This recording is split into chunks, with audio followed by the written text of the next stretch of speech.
Okay, here's BirdDog. We've been working on this for about 4 months. We're real excited to have it out. There's a ton of stuff here. So I'm going to try to just give you a really high-level overview of some of the stuff you can do with BirdDog without going into a ton of detail about anything. So let's just jump in right now. To get started, you would click on Tools and then BirdDog, end up at this screen, and you just select a race like you normally would. So you pick a date and a track. And we have some changes right here. So instead of just seeing the race number, you get to see the distance, the surface, and the class. So I'm looking at fairgrounds today, and I know that the Louisiana Derby's running. So I know that's 1 1/8 miles on the dirt. It's a stakes race, so I can come down here and I can find that real easily just looking at the types of races. So I click that, and it opens up, and you've got this screen that's going to look a lot different than what you're normally used to seeing in Betmix. And one of the reasons we created BirdDog was so we could give you a way to customize your experience with Betmix and with handicapping in general. So some people like to see a lot of stuff on their screen. Other people, want to limit what they're looking at. They don't want all the bells and whistles. Maybe everybody wants all of it. And to change how BirdDog looks, you click on the Options tab or the Options button right here. You're gonna get some options. So by default, you can click on some different things that'll set up your screen in certain ways. So if I click default, for example, I'm gonna get these few different widgets over here. I can come back in. I want to add in BetPad, and I want to add in the BirdDog analysis, and I'll close the screen, and so you can see that it's back to how it was. Now, when I get these different widgets on the screen, I can also rearrange them. So I can click on BetPad and say, you know what, I want that below BirdDog, so I'm going to put it over here. And I want overall rankings on top of Mixmaker, so I'll drag that up and put it over here. So you can drag and drop these things around and kind of lay out your screen in a way that makes sense to you. And once you're happy with it, you just go back into Options and say Save My Layout, click that button. And then the next time you come into BirdDog, it's going to look just like it was when you left. So you can set it up however you like it. Come into the options, and each one of these things is a widget that you can add or take away from your screen. You can also change the color. Right now I've got it on this dark theme, which is kind of like Command Center, but if I want to change it to a light theme, which is just looks a little bit more like the other Betmix handicapping screens, I can make that selection in the options screen. And it's all personal preference, and that's what we want to go for here. We want to make everybody's experience kind of tailored to how they want to see things. So one of the things right off the bat you're going to notice is the factors are all in this table over here. And in the other screens of Betmix, if you wanted to come find, let's say you wanted to find the 5th best factor, which is best speed last 3, you'd come up here and you'd have to go over here and find best speed last 3. And you'd be on this slider here, and then you have to go back down and back and forth. And that kind of is difficult compared to over here. You just see the factor, and you've got the slider bar right there. And so you can start mixing, and you don't have to kind of go hunting for the factors. The controls are right by the factor names, so you can make these adjustments a lot more quickly, and you can see the results over here on the right without having to go back and forth. In addition to using the slider bars, of course, you can go into this box and type a value, and you can also use these arrows to refine. So if I want that to be 60, I can just go up and down, with these up and down arrows to make those fine adjustments on the values rather than trying to get the slider bar exactly where you want it. Now, well, let's look at these factors a little bit. You'll see that the rank is there 1 through 45, and as you scroll down, you can see all that. We also have this thing called the score.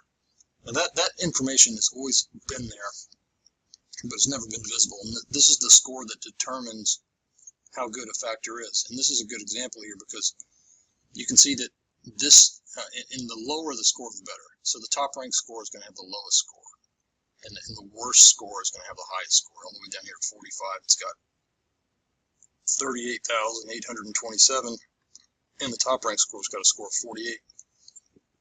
But what the score tells you is how closely these two are actually ranked. So 1 and 2, it's 48 and 48.5. So these factors are essentially both the same, in terms of predictive ability. This one's just slightly worse. and this one's a little bit worse than that, but then it kind of jumps up down here. So these three factors are extremely important, 1, 2, and 3. And then as you get down here, these bigger numbers, they're not as meaningful. So really pay attention when you're looking at a race and you look at these scores of the factors. You'll start to get a feel for, well, you know, once it's above 500, maybe it's not even worth using, or 200. You know, some races you'll have some very low scores for the factors, and those are very predictive. And other races you'll notice that they're all kind of high, and you know, it's not as precise on a lot of the factors. You know, none of them are great. In some races, a few of them are great, and you know, in other race types, a lot of them are really good. So that's going to help you enormously when you're creating mixes and trying to decide which ones to use.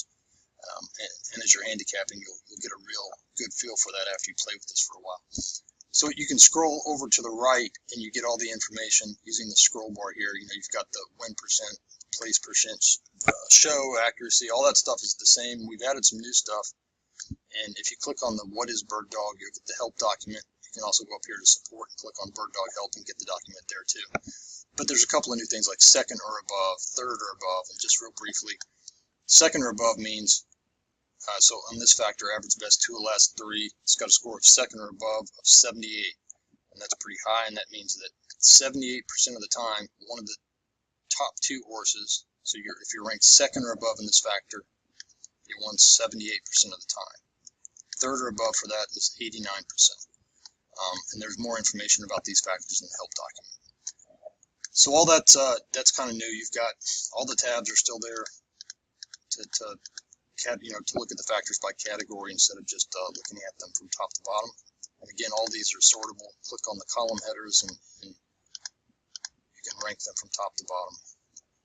We've got again, the races tab still there. Winning payouts, we've changed this a little bit so you can see, you know, kind of over time how this race is paid. You know, this is average winning payout is $9.96. The highest was $46 and the lowest was $2.60. If you click on any of those points, it'll open up that race for you and go handicap it.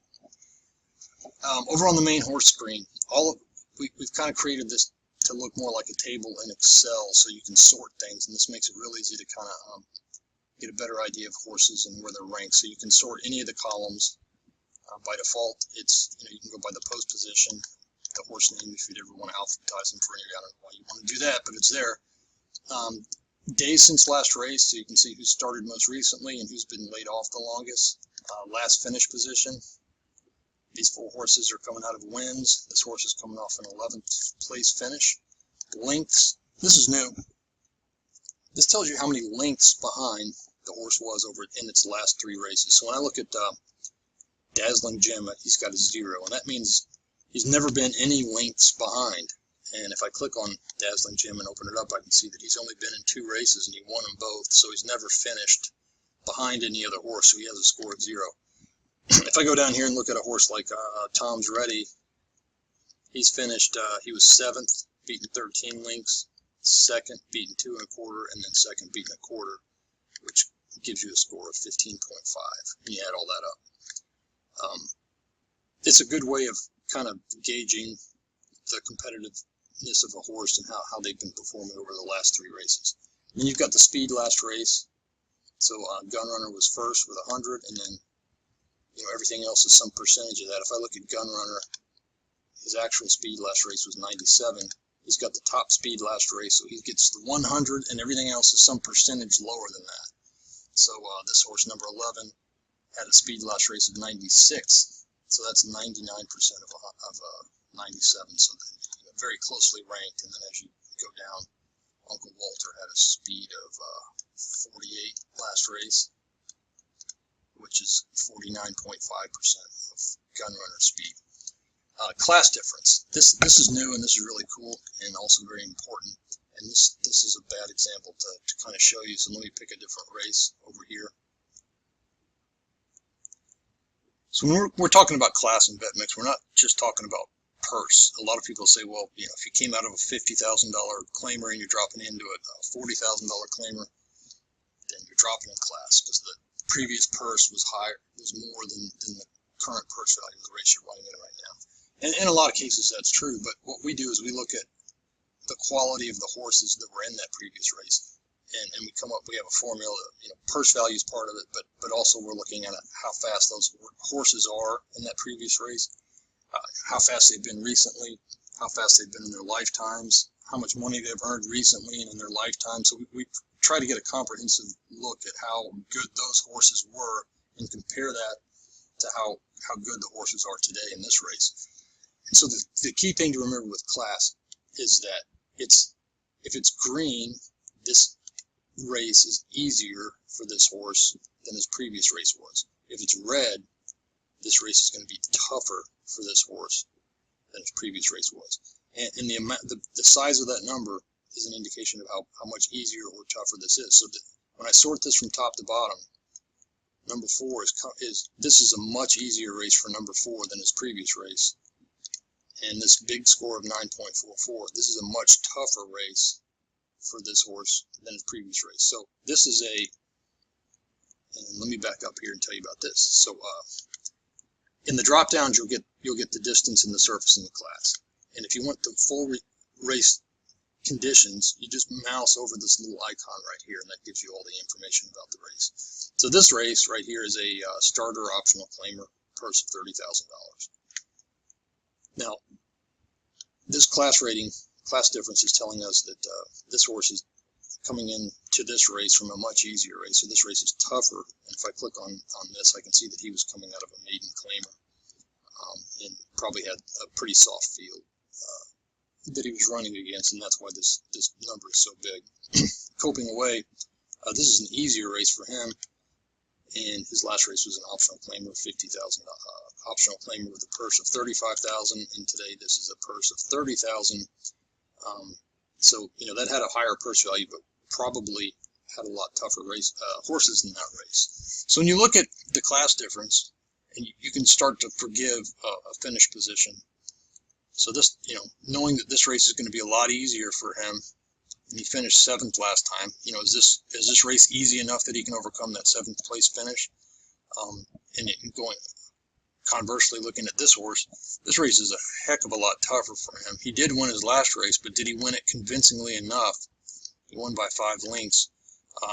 That's not going to, beating a bunch of soft horses by 5 lengths is not going to get him home today. So that's a judgment you'll have to make in conjunction with all the other data that we have here. But this is a good way to look at the class difference and see what you're up against. Let's go back over here and let's talk about speed. These are all sorting from high to low. You'll get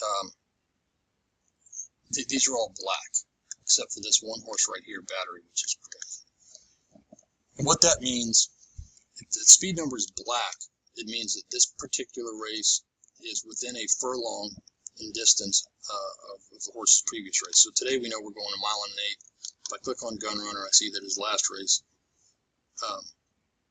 was 8.5 furlongs, and this was actually 9 furlongs. So this is a half furlong difference. So that's why that speed rating is in black.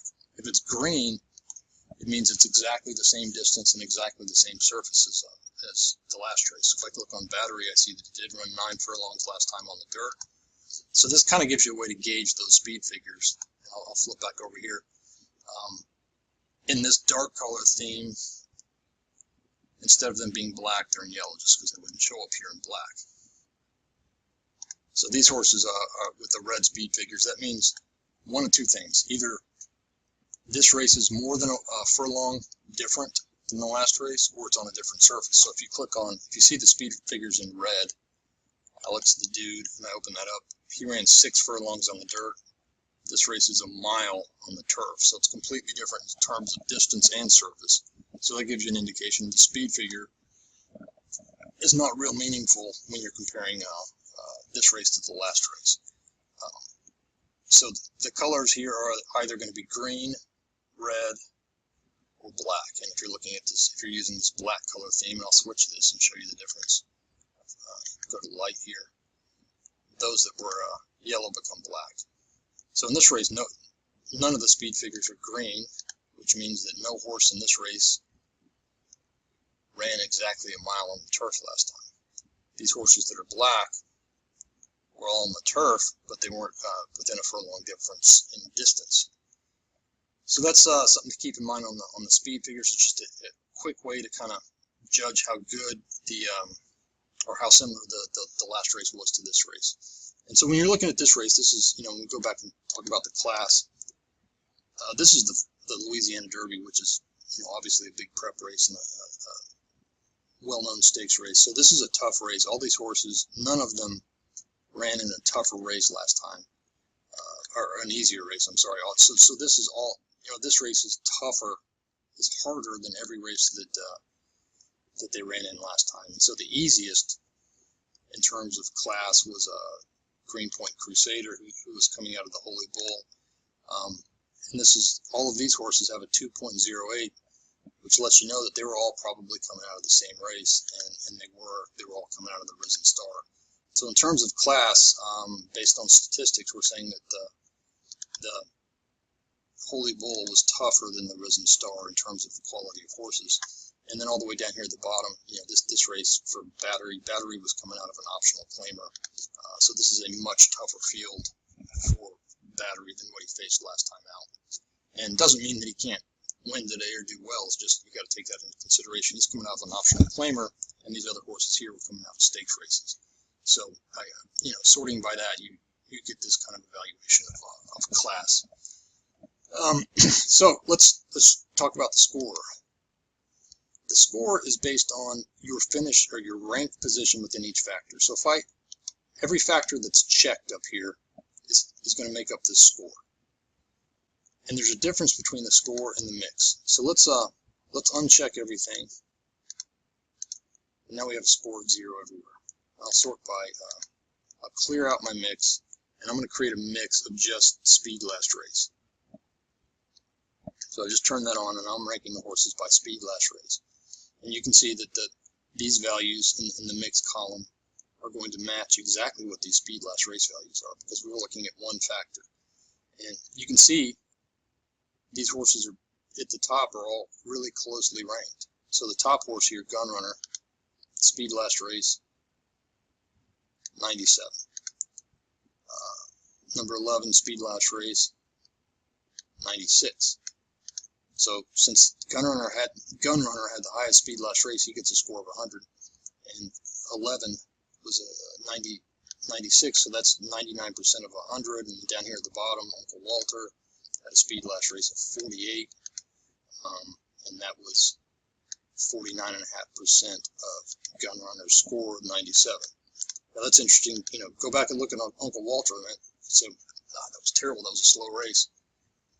Look at the comments there. He retreated he was 4 to 5 wide, and that's not his typical speed. 48. He ran a 90 here, and 89 here, and 96 here.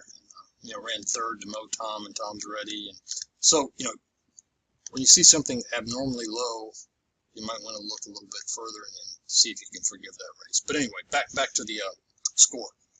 So now if I click speed last race, I check that. Now I've got a score over here. And really that's just the rank within this column. So the number 1 ranked horse gets a score of 1. The second ranked horse gets a score of 2. These two horses are tied. Both had the same identical speed last race. They both get a score of 3.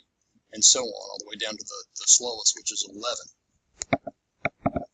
As you add in more factors, and by adding them in, all you're doing is checking that box. Now it's combining the rank of last finish and speed, and it's multiplying them. So if you're ranked first in last finish and first in speed last race, it's 1 times 1 to give you a score of 1. If you're first and third, it's 1 times 3 gives you a score of 3. So again, the lower the score, the better. If I add all these back in, you get a score of 6, all the way down here to the high score of 2662.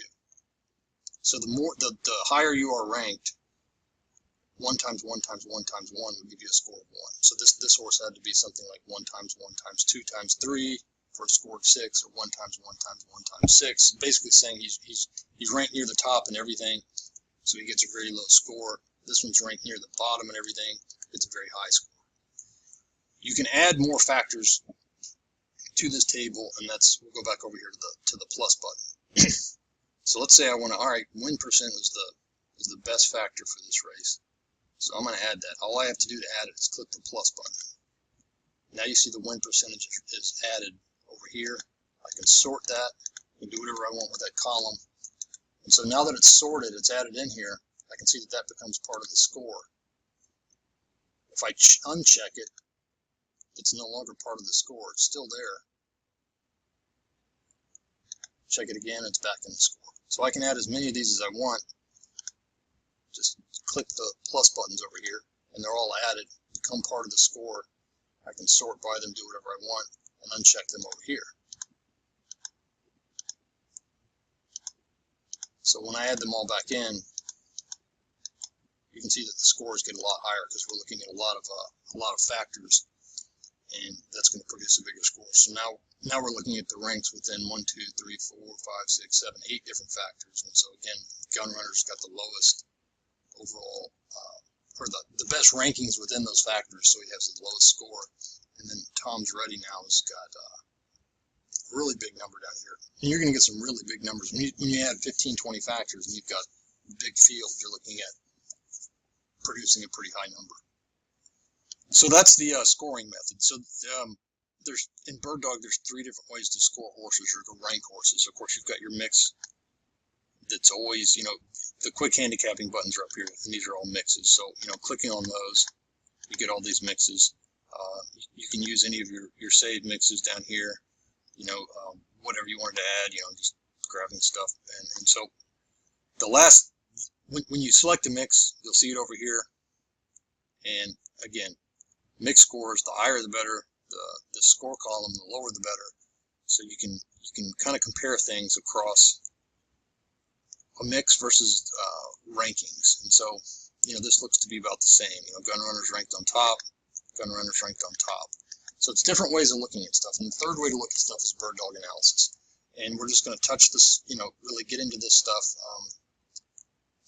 high level, not a ton of detail, but up here on the screen, the main thing to remember is if I click the clear factors button, that's going to get it back to the way it was. Clear mix, get back completely gone. And so this is kind of the default look at it. And keep in mind here, you can sort everything. You can add as many columns as you want by clicking the plus here. You can get rid of them by clicking the X over here. You can sort. You can uncheck them to have them added to the score, or to remove them from the score, or check them to add them back into the score. The reason we have all these different ways of looking at the race is to give you it's all about elimination handicapping. So the key to this kind of theory that we're putting together is that you want to reduce a big field down to a small field, and you want to get rid of non-contenders and focus on contenders. So if I'm looking at class, for example, and I say, well, these 2 horses just aren't going to cut it. This race is much too tough for them, and I would scratch them. And by scratch them, I mean just clicking the X. They're not really scratched. They are running in the race. I'm just removing them from consideration. So I drop them down here into this scratch box. You'll scratch horses because they are legitimately scratched. They're not in the race. You'll also want to remove horses that you think just don't have a shot. And that's why we have the sorting up here at the top. This is just a good way for you to kind of gauge horses' abilities across different things. So you can add a factor in, let's say average best 2 last 3. You put that in, you sort it, you say, you know what, the worst horse here, I'm going to get rid of that. And so you end up narrowing down the field, and that's kind of the whole point of BirdDog and all the rankings and the different screens is to allow you to compare horses across a lot of different factors, sort it, combine the scores, however you want to do it, and then start trying to get from 10 horses down to 3 or 4 and really focus on finding a winner or building that pick 3, pick 4, pick 6 ticket using the logical choices. So again, just touching the surface on a lot of this stuff, it's kind of up to you to play with it and get a handle on it. And of course, we're going to always be here to answer your questions, and we're going to be pumping out a lot more information about this as we go forward. I'm already 24 minutes into this. I was hoping to keep it to 20, and I haven't even touched on BirdDog yet, so let's just jump right into that. So BirdDog analysis, this is kind of where we got all of this started. This table right here is a list of all the factors in the race. And they're abbreviated up here, just at the top of the columns. And we did that because otherwise this table would have been 6 feet long. So to see what we're talking about, see the name of the factor up here, last pers, you just mouse over that and it gives you the real name of the factor. So by default, they're ranked from best to worst, and best being on the left and the worst being on the right. And let me go pick another race that something a lot more common. Let me just pick let me try a 6-5 furlong turf climbing race. Okay, when we're looking at BirdDog analysis, we're looking at looking at a sample of races. It's a lot more broad than we are when we're talking about a specific race up here.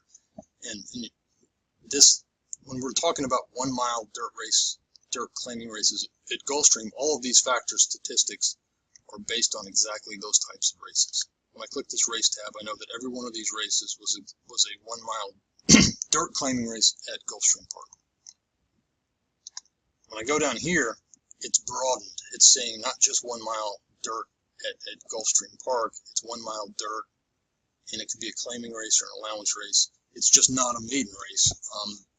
So we're looking at 712 similar races that run across different racetracks. The only thing that's similar about them, other than the distance and the surface, they were 1 mile, they were dirt, and they all had exactly 10 starters in it. So when we look down here at this table, we'll see that the positions are 1 through 10. So when we go back in our database, we look at 712 races that were 1 mile on the dirt and contained exactly 10 horses.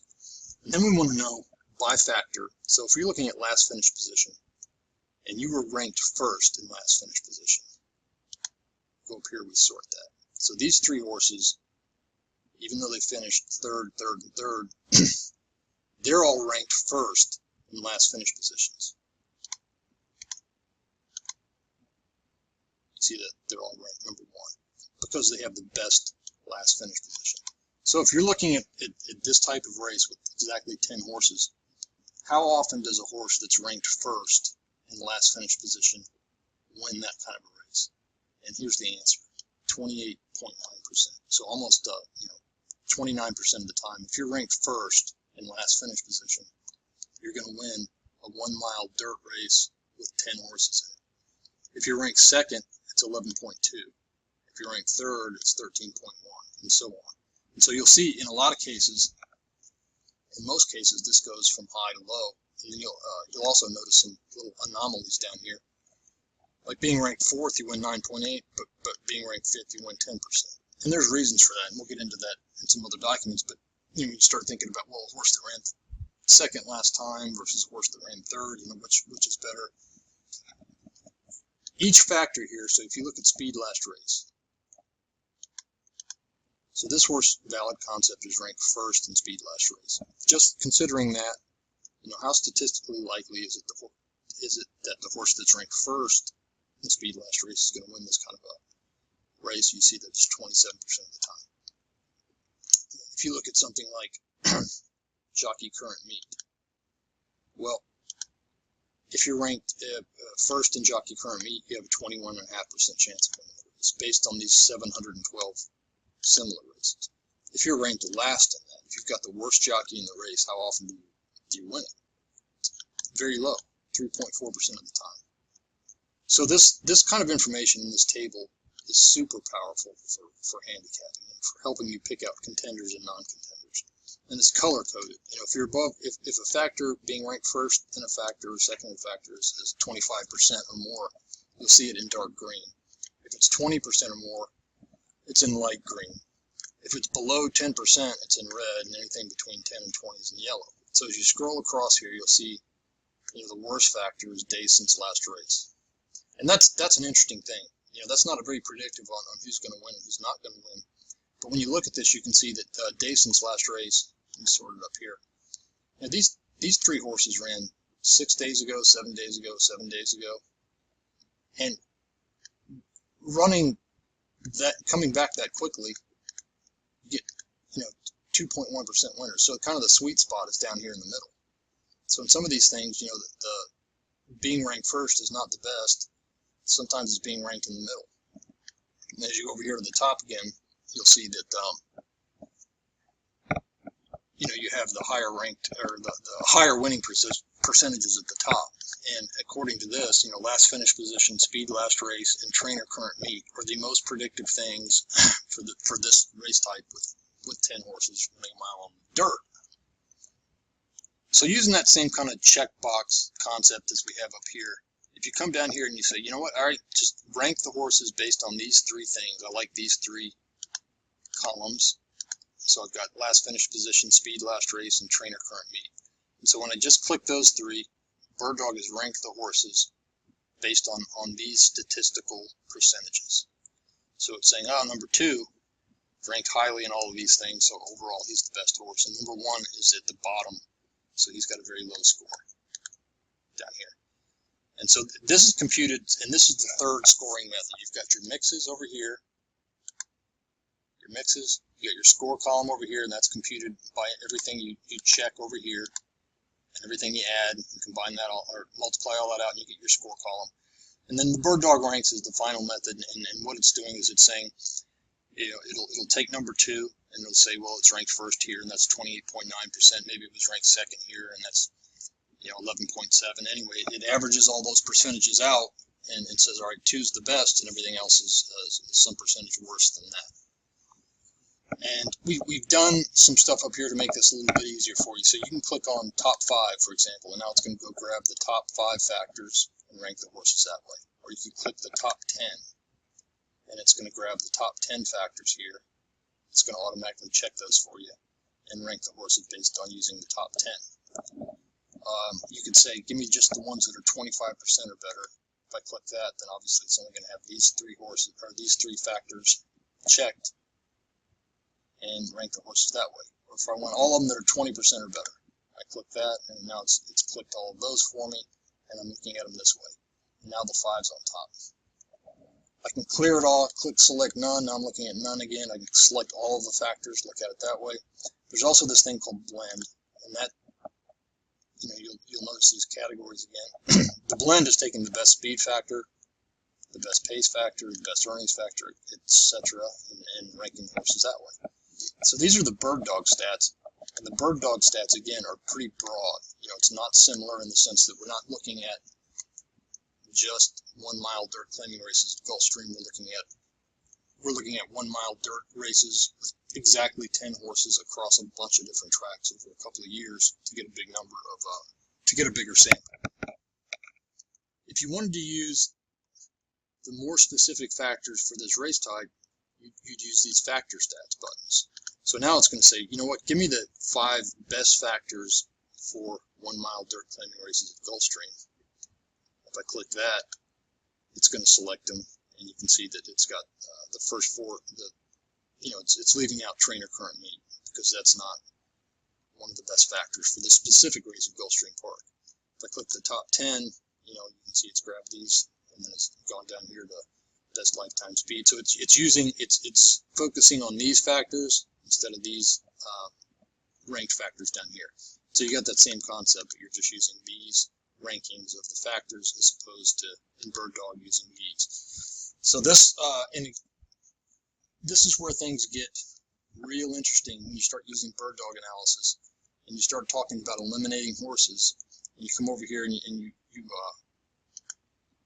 say, well, man, if you're ranked last in a particular factor, let's say your trainer current meet. If I go over here to trainer, if I just click trainer current meet, I come down to the bottom and I say, wow, if you're ranked 10th in that, you only got a 1.8% chance of winning. And you can come back up here, go to trainer, find trainer current meet, add that over here, you can sort it. I can see these 2 horses down here don't have a stat for trainer current meet. They have 0. That means their trainer hasn't run a horse this meet. So maybe you say this the 7 horse, you know, it's just not going to cut it. Or if you look at something like speed factor, and you say speed last race, or let's say best speed last 3. So if I look at best speed last 3, I see that the worst ranked, or the horse that's ranked 10th in best speed last 3 is only going to win 1.8% of the time. I look at 712 similar races, I know that that's a super rare occurrence.